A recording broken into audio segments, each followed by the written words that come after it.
Hello friends, welcome back to my YouTube channel. ಇವತ್ತಿನ ವಿಡಿಯೋದಲ್ಲಿ Raichur Koppal district central cooperative ಬ್ಯಾಂಕ್ನಲ್ಲಿ ಖಾಲಿ ಇರ್ತಕ್ಕಂಥ ಹುದ್ದೆಗಳ ಬಗ್ಗೆ ಈ ವಿಡಿಯೋದಲ್ಲಿ ಡಿಸ್ಕಸ್ ಮಾಡ್ತಾ ಹೋಗ್ತೇನೆ.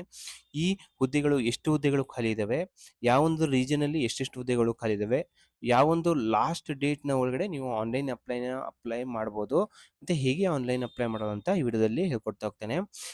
ನೀವೇನಾದರೂ ಹೊಸಬರಾಗಿದ್ದರೆ ನಮ್ಮ ಚಾನಲ್ನ ಲೈಕ್ ಮಾಡಿ, ಶೇರ್ ಮಾಡಿ, ಸಬ್ಸ್ಕ್ರೈಬ್ ಮಾಡಿ.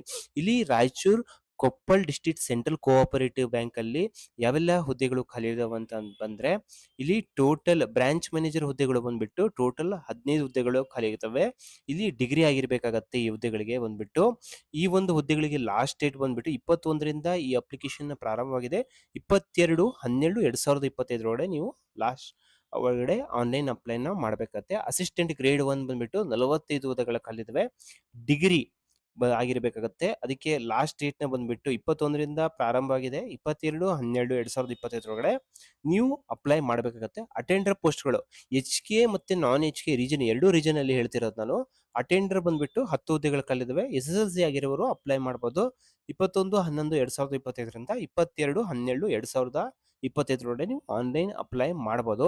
ಇಲ್ಲಿ ನಾನ್ HK ರೀಜನಲ್ಲಿ ಬಂದರೆ ಎಷ್ಟು ಹುದ್ದೆಗಳು ಖಾಲಿ ಇದಾವೆ ಅಂತ ಬಂದರೆ, ಇಲ್ಲಿ ನೋಡ್ರಿ ಪೇ ಸ್ಕೇಲ್ನ ಎಷ್ಟು ಅಂತ ಕೊಟ್ಟಿದ್ದಾರೆ.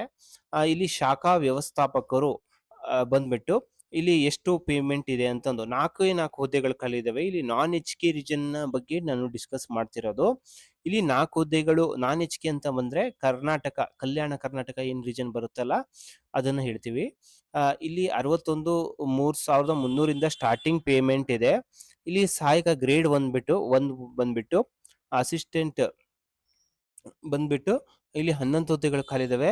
ಟೋಟಲ್ ಪೇ ಸ್ಕೇಲ್ನ ಬಂದ್ಬಿಟ್ಟು ಎಷ್ಟರಿಂದ 44,425ರಿಂದ ಪ್ರಾರಂಭವಾಗಿ ಈ 83,700 ತನಕ ಕೊಡ್ತಾ ಹೋಗ್ತಾರೆ. ಅಟೆಂಡರ್ ಹುದ್ದೆಗಳು ಬಂದ್ಬಿಟ್ಟು ಇಲ್ಲಿ ನಾನ್ HK ರೀಜನ್ ಅಲ್ಲಿ ಬಂದ್ಬಿಟ್ರೆ ನಾನು ಎಷ್ಟಂತ ಹೇಳ್ತಿರೋದು, ಇಲ್ಲಿ 2 ಹುದ್ದೆಗಳು ಖಾಲಿ ಇದಾವೆ. 37,500ದಿಂದ 76,100 ತನಕ ಕೊಡ್ತಾ ಹೋಗ್ತಾರೆ. ಇಲ್ಲಿ ಅರ್ಜಿನ ಆನ್ಲೈನ್ ಅಪ್ಲೈ ಮಾಡೋದು ಬಂದ್ಬಿಟ್ಟು 21ರಿಂದ 22/12/2025 ನೀವು ಅಪ್ಲೈ ಮಾಡ್ಬೇಕಾಗತ್ತೆ. ಇಲ್ಲಿ ನಿಮಗೆ ಪರೀಕ್ಷೆ ಬಂದ್ಬಿಟ್ಟು ಯಾವ ಒಂದು ದಿನಾಂಕದಲ್ಲಿ 15/1/2026ಕ್ಕೆ ನಿಮ್ಗೆ ಎಕ್ಸಾಮ್ನ ಮಾಡ್ತಾ ಹೋಗ್ತಾರೆ. ಇಲ್ಲಿ ಗ್ರೂಪ್ ಎ ಹುದ್ದೆಗಳು ಬಂದ್ಬಿಟ್ಟು ಯಾವ ಹುದ್ದೆಗಳು, ಶಾಖಾ ವ್ಯವಸ್ಥಾಪಕರು ಬಂದ್ಬಿಟ್ಟು ಗ್ರೂಪ್ ಎ ಬರುತ್ತೆ. ಗ್ರೂಪ್ ಸಿ ಬಂದ್ಬಿಟ್ಟು ಅಟೆಂಡರ್ ಬರುತ್ತೆ. ಗ್ರೂಪ್ ಬಿ ಬಂದ್ಬಿಟ್ಟು ಸಹಾಯಕ ಗ್ರೇಡ್ ಬಂದ್ಬಿಟ್ಟು ಬಂದ್ಬಿಟ್ಟು ಗ್ರೂಪ್ ಬಿ ಹುದ್ದೆಗಳು ಬರ್ತವೆ.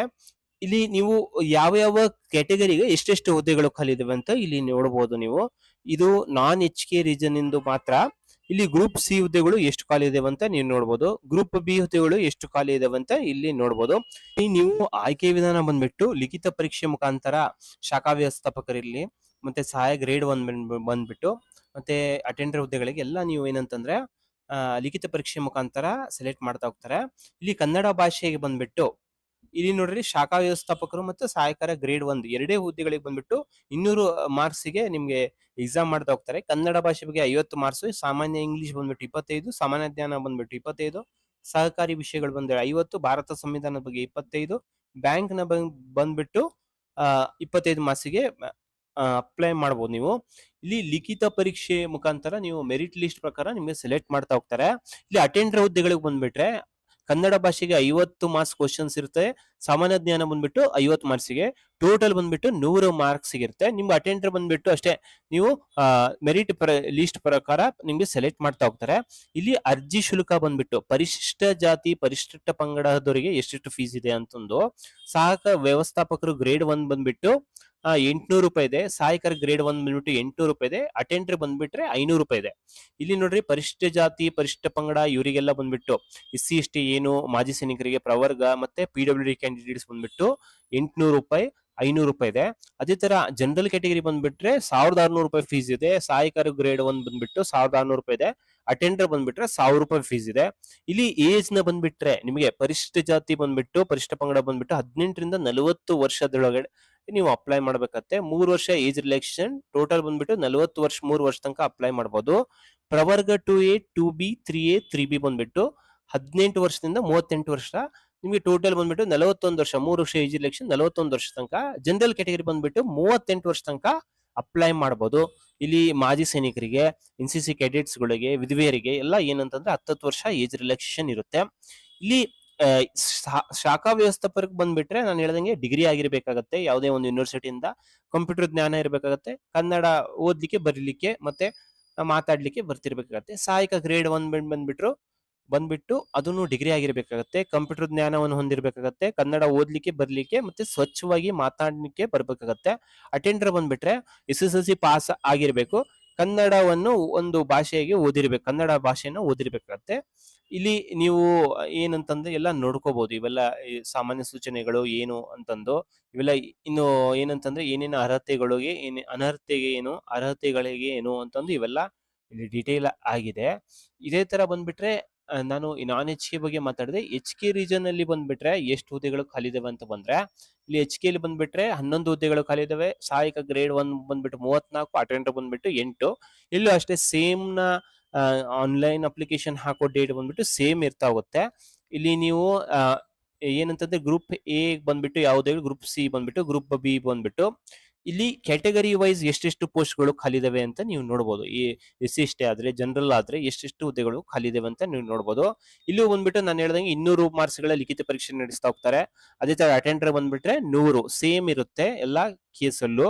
ಎಚ್ ಕೆಗೂ ಎಷ್ಟು ಫೀಸ್ ಇದೆ ಅಂತ, ನಾನ್ ಎಚ್ ಕೆ ಬಂದ್ರೆ ಫೀಸ್ ಬಂದ್ಬಿಟ್ಟು ಅದೇ ಶಾಖಾ ವ್ಯವಸ್ಥಾಪಕರು SC ST ಎಲ್ಲ ಬಂದ್ಬಿಟ್ಟು 800 ರೂಪಾಯಿ ಫೀಸ್ ಇದೆ. ಅಟೆಂಡರ್ ಬಂದ್ಬಿಟ್ಟು 500 ರೂಪಾಯಿ ಫೀಸ್ ಇದೆ.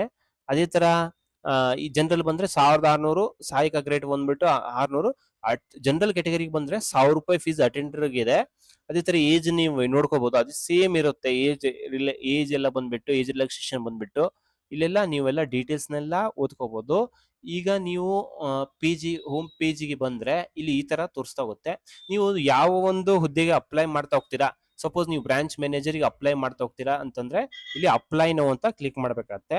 ಇಲ್ಲಿ ಅಪ್ಲೈ ನೋ ಅಂತ ಕ್ಲಿಕ್ ಮಾಡಿದ್ರೆ ಇಲ್ಲಿ ನೋಡ್ರಿ ಯಾವ ರೀತಿ ಅಪ್ಲೈ ಮಾಡೋದು ಅಂತ ನಾನು ಇಲ್ಲಿ ಒಂದೇ ಒಂದು ಹೇಗಂತ ತೋರಿಸ್ತಾ ಹೋಗ್ತೇನೆ. ಇಲ್ಲಿ ನಿಮ್ಮ ಮೊಬೈಲ್ ನಂಬರ್ನ ಹಾಕ್ಬೇಕತ್ತೆ, ಯಾವ ಒಂದು ರೀಜನ್ಗೆ ಅಪ್ಲೈ ಮಾಡ್ತಿದ್ದಾರೆ, ಎಚ್ ಕೆನಾ ನಾನ್ ಎಚ್ ಕೆನಾ ಅಂತ ಇಲ್ಲಿ ಸೆಲೆಕ್ಟ್ ಮಾಡ್ಬೇಕತ್ತೆ. ಇಲ್ಲಿ ಗೆಟ್ OTP ಅಂತ ಕ್ಲಿಕ್ ಮಾಡ್ಬೇಕಾಗತ್ತೆ. OTP ಹಾಕಿ ನೀವು ಲಾಗಿನ್ ಆದಾಗ ಇಲ್ಲಿ ಸೇಮ್ ನೀವು ಬ್ರಾಂಚ್ ಮ್ಯಾನೇಜರ್ಗಾಗ್ಲಿ, ಅಟೆಂಡರ್ಗಾಗ್ಲಿ, ಅಸಿಸ್ಟೆಂಟ್ ಮ್ಯಾನೇಜರ್ಗಾಗ್ಲಿ ಇದೇ ತರ ಅಪ್ಲೈ ಮಾಡೋದಿರುತ್ತೆ. ಇಲ್ಲಿ ಫಸ್ಟ್ ನೇಮ್ ನ ತುಂಬಬೇಕಾಗತ್ತೆ, ಮಿಡಲ್ ನೇಮ್ ನ ಏನು, ಲಾಸ್ಟ್ ನೇಮ್ ನ ಏನು, ಡೇಟ್ ಆಫ್ ಬರ್ತ್ ನ, ಫಾದರ್ಸ್ ನೇಮ್ ನ, ಮದರ್ಸ್ ನೇಮ್ ನ, ಇಲ್ಲಿ ಮೊಬೈಲ್ ನಂಬರ್ ನ ತುಂಬಿರೋದು ಇರುತ್ತೆ. ಇಲ್ಲಿ ಆಲ್ಟರ್ನೇಟ್ ಒಂದು ಮೊಬೈಲ್ ನಂಬರ್ ನ ತುಂಬಬೇಕಾಗತ್ತೆ, ಇಮೇಲ್ ಅಡ್ರೆಸ್ ನ ತುಂಬಬೇಕಾಗತ್ತೆ, ಜೆಂಡರ್ ಮೇಲ್ ಫಿಮೇಲ್ ಅಂತ ಇಲ್ಲಿ ಸೆಲೆಕ್ಟ್ ಮಾಡಬೇಕಾಗುತ್ತೆ. ಮ್ಯಾರಿಟಲ್ ಸ್ಟೇಟಸ್, ಮ್ಯಾರಿಡ್ ಇದ್ರೆ ಮ್ಯಾರಿಡ್ ಅಂತ ಸೆಲೆಕ್ಟ್ ಮಾಡಿ, ಅನ್ಮ್ಯಾರಿಡ್ ಇದ್ರೆ ಅನ್ಮ್ಯಾರಿಡ್ ಸೆಲೆಕ್ಟ್ ಮಾಡಿ. ಇಲ್ಲಿ ಅನ್ಮ್ಯಾರಿಡ್ ಇದ್ರೆ ಅನ್ಮ್ಯಾರಿಡ್ ಸೆಲೆಕ್ಟ್ ಮಾಡಿ, ಮ್ಯಾರಿಡ್ ಇದ್ರೆ ಮ್ಯಾರಿಡ್ ಅಂತ ಸೆಲೆಕ್ಟ್ ಮಾಡಿ. ಇಲ್ಲಿ ಅನ್ಮ್ಯಾರಿಡ್ ಬೇಕಿದ್ರೆ ಅನ್ಮ್ಯಾರಿಡ್ ಸೆಲೆಕ್ಟ್ ಮಾಡಿ, ವಿಡೋ ಇದ್ರೆ ವಿಡೋ ಸೆಲೆಕ್ಟ್ ಮಾಡಿ. ವಿಡೋಸಿಗೆ ಏಜ್ ರಿಲ್ಯಾಕ್ಸೇಷನ್ ಇರುತ್ತೆ. ಫೋಟೋನ ಇಲ್ಲಿ JPG ಅಥವಾ PNG ಫಾರ್ಮೆಟ್ ನಲ್ಲಿ ಅಪ್ಲೋಡ್ ಮಾಡ್ಬೇಕಾಗುತ್ತೆ. 512 KB ಒಳಗಡೆ ಇರಬೇಕಾಗುತ್ತೆ. ಸಿಗ್ನೇಚರ್ ಬಂದ್ಬಿಟ್ಟು 512 KB ಒಳಗಡೆ ಇರಬೇಕಾಗುತ್ತೆ. JPG ಅಥವಾ PNG ಫಾರ್ಮೆಟ್ ಅಲ್ಲಿ ಅಪ್ಲೋಡ್ ಮಾಡಬೇಕಾಗುತ್ತೆ. ಇಲ್ಲಿ ಕಮ್ಯುನಿಕೇಶನ್ ಅಡ್ರೆಸ್ ಅಂದ್ರೆ ನಿಮ್ಮ ಮನೆ ಅಡ್ರೆಸ್ ನ ಹೌಸ್ ನಂಬರ್ ಏನು, ಸ್ಟ್ರೀಟ್ ಯಾವುದು, ಯಾವೊಂದು ಸ್ಟ್ರೀಟು, ತಾಲೂಕ್ ಯಾವುದು, ಡಿಸ್ಟ್ರಿಕ್ಟ್ ಯಾವುದು, ನಿಮ್ಮ ಯಾವ ಊರಲ್ಲಿ ಇದ್ದೀರಾ ಅದನ್ನ ಸೆಲೆಕ್ಟ್ ಮಾಡ್ಬೇಕಾಗತ್ತೆ. ಇಲ್ಲಿ ಪಿನ್ ಕೋಡ್ ನ ಯಾವುದು ಅಂತಂದು, ಇದು ಎರಡು ಕಮ್ಯುನಿಕೇಶನ್ ಅಡ್ರೆಸ್ ಮತ್ತೆ ಪರ್ಮನೆಂಟ್ ಅಡ್ರೆಸ್ ಸೇಮ್ ಇತ್ತಂದ್ರೆ ಇಲ್ಲಿ ಕ್ಲಿಕ್ ಮಾಡಿಬಿಟ್ರೆ ಎಲ್ಲ ನಿಮ್ಮ ಹೌಸ್ ನಂಬರು, ಸ್ಟ್ರೀಟು, ತಾಲೂಕ್ ಯಾವುದು, ಡಿಸ್ಟ್ರಿಕ್ಟ್ ಯಾವುದು, ಪಿನ್ ಕೋಡ್ ಎಲ್ಲ ಆಧಾರ್ ನಂಬರ್ನ ಹಾಕಿಬೇಕಾಗತ್ತೆ. ಇಲ್ಲಿ ಆಧಾರ್ ನಂಬರ್ನ ಹಾಕ್ಬೇಕಾಗತ್ತೆ. ಇಲ್ಲಿ ಆಧಾರ್ ಕಾರ್ಡ್ ನ JPG ಅಥವಾ PNG ಫಾರ್ಮೆಟ್ ಫ್ರಂಟ್ ಬ್ಯಾಕು ಎರಡು ಅಪ್ಲೋಡ್ ಮಾಡ್ಬೇಕಾಗತ್ತೆ. ಇಲ್ಲ ಫ್ರಂಟ್ ಅಪ್ಲೋಡ್ ಮಾಡೋದು ನಡೆಯುತ್ತೆ. ಇಲ್ಲಿ ಮದರ್ ಟಂಗ್ ಯಾವುದು ನಿಮ್ದು, ಕನ್ನಡನ ತೆಲುಗುನ ಯಾವ್ದೋ ಒಂದು ಮದರ್ ಟಂಗ್ ನ ಅಂತ ಸೆಲೆಕ್ಟ್ ಮಾಡ್ಬೇಕು. ರಿಲಿಜನ್ ಯಾವುದು, ಹಿಂದೂ ಮುಸ್ಲಿಮ್ ಯಾವುದು ಅಂತ ಸೆಲೆಕ್ಟ್ ಮಾಡ್ಬೇಕಾಗತ್ತೆ. ಇಲ್ಲಿ ಕ್ಯಾಟಗರಿ ಯಾವುದು ಅಂತ ಸೆಲೆಕ್ಟ್ ಮಾಡಕತ್ತೆ. ಇಲ್ಲಿ ಕ್ಯಾಸ್ಟ್ ಸರ್ಟಿಫಿಕೇಟ್ ಯಾವ ಒಂದು ಕ್ಯಾಸ್ಟ್ ನ ಅಂತಂದು ಇಲ್ಲಿ ಬರಿಬೇಕಾಗತ್ತೆ. ಕ್ಯಾಸ್ಟ್ ಸರ್ಟಿಫಿಕೇಟ್ RD ನಂಬರ್ ಇದ್ರೆ ಹಾಕ್ಬೇಕಾಗತ್ತೆ. ಕ್ಯಾಸ್ಟ್ ಸರ್ಟಿಫಿಕೇಟ್ ನ ಅಪ್ಲೋಡ್ ಮಾಡ್ಬೇಕಾಗತ್ತೆ. ಇಲ್ಲಿ ಇಲ್ಲಿ ಹಾರಿಜೆಂಟಲ್ ರಿಸರ್ವೇಶನ್ ಅಂತಿದೆ. ನೀವು ಇಲ್ಲಿ ಯಾವ್ದೋ ಒಂದು ರೂರಲ್ ಬರ್ತೀರಾ, ಕನ್ನಡ ಮೀಡಿಯಂ ಸ್ಟೂಡೆಂಟ್ ಬರ್ತೀರಾ, PWD ಬರ್ತೀರಾ, ಕಲ್ಯಾಣ ಕರ್ನಾಟಕ ಬರ್ತೀರಾ, ಇದನ್ನ ಸೆಲೆಕ್ಟ್ ಮಾಡ್ಬೇಕಾಗತ್ತೆ. ಡಾಕ್ಯುಮೆಂಟ್ಸ್ ಅಪ್ಲೋಡ್ ಮಾಡ್ಬೇಕಾಗತ್ತೆ ರಿಲೆವೆಂಟ್. ಇಲ್ಲಿ ಸ್ಟೇಟ್ ಯಾವುದು ಅಂತಂದು ಇಲ್ಲಿ ಸೆಲೆಕ್ಟ್ ಮಾಡ್ಬೇಕಾಗತ್ತೆ, ಯಾವ ಒಂದು ಸ್ಟೇಟ್ನವರು ನೀವು ಅಂತಂದು.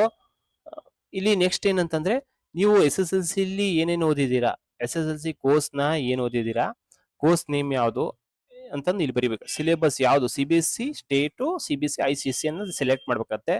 ಸ್ಕೂಲ್ ನೇಮ್ ಯಾವುದು ಅಂತಂದು ಇಲ್ಲಿ ಸೆಲೆಕ್ಟ್ ಮಾಡ್ಬೇಕಾಗತ್ತೆ. ಬೋರ್ಡ್ ಯಾವುದು, ನೀವು KSCB ಬೋರ್ಡ್ ಅಂತಂದ್ರೆ ನೀವು ಕರ್ನಾಟಕದಲ್ಲಿ CBSE ಬೋರ್ಡ್ ಯಾವ್ದಿದ್ರೆ ಅದನ್ನ ಅಪ್ಲೋಡ್ ಮಾಡಬೇಕಾಗತ್ತೆ. ಸ್ಕೂಲ್ ನೇಮ್ ಏನು ಅಂತ ಇಲ್ಲಿ ಬರಿಬೇಕಾಗತ್ತೆ. ಇಲ್ಲಿ ಆ ಬೋರ್ಡ್ ಯಾವುದು, ನಾನು ಹೇಳ್ದಂಗೆ ಸ್ಟೇಟ್ ಬೋರ್ಡ್ ಇದೆ, ಸ್ಟೇಟ್ ಬೋರ್ಡ್ ನ ಹೆಸರನ್ನ ಬರಿಬೇಕಾಗತ್ತೆ. ನಿಮಗೆ ಕಂಪ್ಯೂಟರ್ ನಾಲೆಜ್ ಇದೆ ಅಂತ ಕೇಳ್ತಿದೆ. ನೀವು ಒಂದು ಬೇಸಿಕ್ ಕೋರ್ಸ್ ಸರ್ಟಿಫಿಕೇಟ್ ನ ವೆರಿಫಿಕೇಶನ್ ಟೈಮ್ ಅಲ್ಲಿ ಕೊಡ್ಬೇಕಾಗತ್ತೆ. ಈಗಲೇ ಏನು ಅಪ್ಲೋಡ್ ಮಾಡೋದಿರೋದಿಲ್ಲ. ಎಸ್ ಅಂತ ಸೆಲೆಕ್ಟ್ ಮಾಡಬೇಕತ್ತೆ. ಪಾಸ್ ಒಂದು ಯಾವೊಂದು ವರ್ಷದಲ್ಲಿ ಪಾಸ್ ಆಗಿದ್ದೀರಾ, ನೀವು ಗ್ರೇಡ್ ಎಷ್ಟು ಅಂತಂದು ಇಲ್ಲಿ ಸ್ಯಾಡ್ಸ್ ಇಲ್ಲ ಅಥವಾ ರಿಜಿಸ್ಟ್ರೇಷನ್ ನಂಬರ್ನ ಹಾಕ್ಬೇಕಾಗತ್ತೆ. ಮಾರ್ಕ್ಸ್ ಕಾರ್ಡ್ ನ ಅಪ್ಲೋಡ್ ಮಾಡಬೇಕಾಗತ್ತೆ. ಇಲ್ಲಿ ನೆಕ್ಸ್ಟ್ ಕೊಡ್ಬೇಕಾಗತ್ತೆ. ಇಲ್ಲಿ ನೀವು ಎಲ್ಲ ತುಂಬಿದ ತಕ್ಷಣ ನೆಕ್ಸ್ಟ್ ಕೊಡಬೇಕಾಗತ್ತೆ. ಇಲ್ಲಿ ನೆಕ್ಸ್ಟ್ ಕೊಟ್ಟಾಗ ನೀವೆಲ್ಲ ಕರೆಕ್ಟಾಗಿ ಅಪ್ಲೋಡ್ ಮಾಡಿದಿರಿ, ತುಂಬಿದ ತಕ್ಷಣ ಪ್ರಿವ್ಯೂ ಬರ್ತಾ ಹೋಗುತ್ತೆ. ನಿಮಗೆ ಪ್ರಿವ್ಯೂ ಎಲ್ಲ ತುಂಬಿರತಕ್ಕಂಥದ್ದು ಎಲ್ಲ ಡೀಟೇಲ್ಸ್ ಎಲ್ಲ ಕರೆಕ್ಟ್ ಇದೇನೆ ಇಲ್ಲ ಅಂತ ಚೆಕ್ ಮಾಡ್ಕೋಬೇಕಾಗತ್ತೆ. ನೆಕ್ಸ್ಟ್ ಒಂದು ಫೀಲ್ಡಲ್ಲಿ ಏನಂತಂದರೆ ಪೇಮೆಂಟು ಮಾಡಬೇಕಾಗತ್ತೆ. ಪೇಮೆಂಟ್ ಮಾಡಿದಾಗ ಅಕ್ನಾಲೇಜ್ಮೆಂಟ್ ಸ್ಲಿಪ್ ಡೌನ್ಲೋಡ್ ಆಗ್ತಾ ಹೋಗುತ್ತೆ. ಈ ರೀತಿ ನೀವು Raichur central Raichur Koppal district central cooperative ಬ್ಯಾಂಕ್ನಲ್ಲಿ ಖಾಲಿ ಇರ್ತಕ್ಕಂಥ ಹುದ್ದೆಗಳಿಗೆ ಆನ್ಲೈನ್ ಅಪ್ಲಿಕೇಶನ್ ಸಲ್ಲಿಸ್ಬೋದು. ಈ ವೆಬ್ಸೈಟ್ ಲಿಂಕ್ನ ನಾನು ನನ್ನ ವಿಡಿಯೋ ಡಿಸ್ಕ್ರಿಪ್ಷನ್ ಕೊಟ್ಟಿರ್ತೀನಿ. ಆ ಲಿಂಕ್ನ ಮೇಲೆ ಕ್ಲಿಕ್ ಮಾಡೋ ಮುಖಾಂತರ ನೀವು ಈಸಿಯಾಗಿ ಸಪ್ಲೈ ಮಾಡ್ಬೋದು. ಈ ವಿಡಿಯೋ ನಿಮ್ಗೆ ಇಷ್ಟವಾದಲ್ಲಿ ನಮ್ಮ ಚಾನಲ್ನ ಲೈಕ್ ಮಾಡಿ, ಶೇರ್ ಮಾಡಿ, ಸಬ್ಸ್ಕ್ರೈಬ್ ಮಾಡಿ. Thank you.